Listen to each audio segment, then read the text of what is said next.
Hi all, let's see Params keyword in C#. Params keyword provides a flexible way to allow method to receive a varying amount of arguments. That means Params keywords allows us to pass any number of values to a function without needing to know the exact count beforehand. Let's see practically. Let's open our console application. Let's see an example without using Params keyword. Then we will understand easily why and where should use Params keyword. Let's create a function. In this function, just passed 3 arguments and print that values. Let's create another function with 2 arguments. Here passing 3 arguments. Let's copy and paste. Let's remove last argument.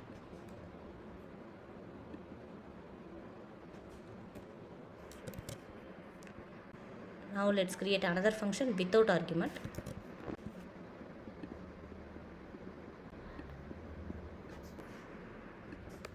Now we have 3 functions with the same name but different arguments. And note, here we overload this print numbers function multiple times. Let's call this function inside main method. Let's call the function which having 3 arguments.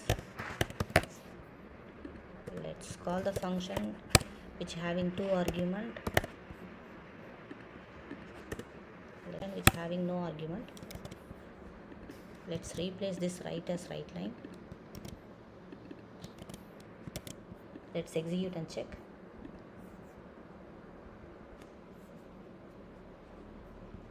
See, first method called, then second method called, then third method called. Now let's see why params. And here if we want to pass 4 arguments means we have to modify the existing method or we have to create a new method. And also in some scenarios we may need to pass dynamic number of inputs to a function. In that scenario, we do not know how many number of arguments receiving. In these kinds of situations, we may use params keyword. Let's reduce this function overloading and change this function dynamically using params keyword. Let's do. Let's remove these 2 functions. And here we have to receive the arguments dynamically using params keyword. For using params, we have to use params keyword. Params. Then space. Here we are receiving integer number, so int.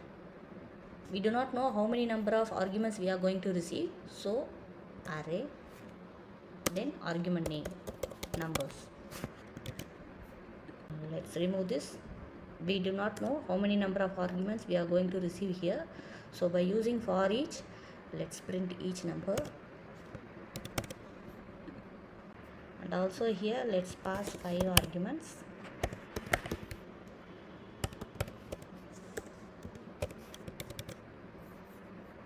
And here we are calling the same function with different arguments, but here note only one function definition we return.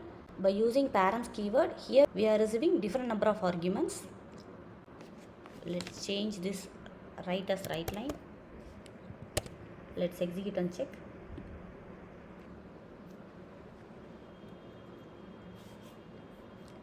See?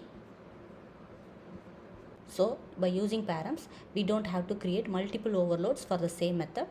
And we have to keep some points when using params. First, param parameter must be a single dimension array. 2 or multi-dimensional array will not accepted here. We should use only single dimension array. Then second, params must be last parameter in method signature. That means here after params, we should not pass any other parameter like this. It will not accepted here. It should be last parameter. We can pass any number of parameter before params like this. It's valid.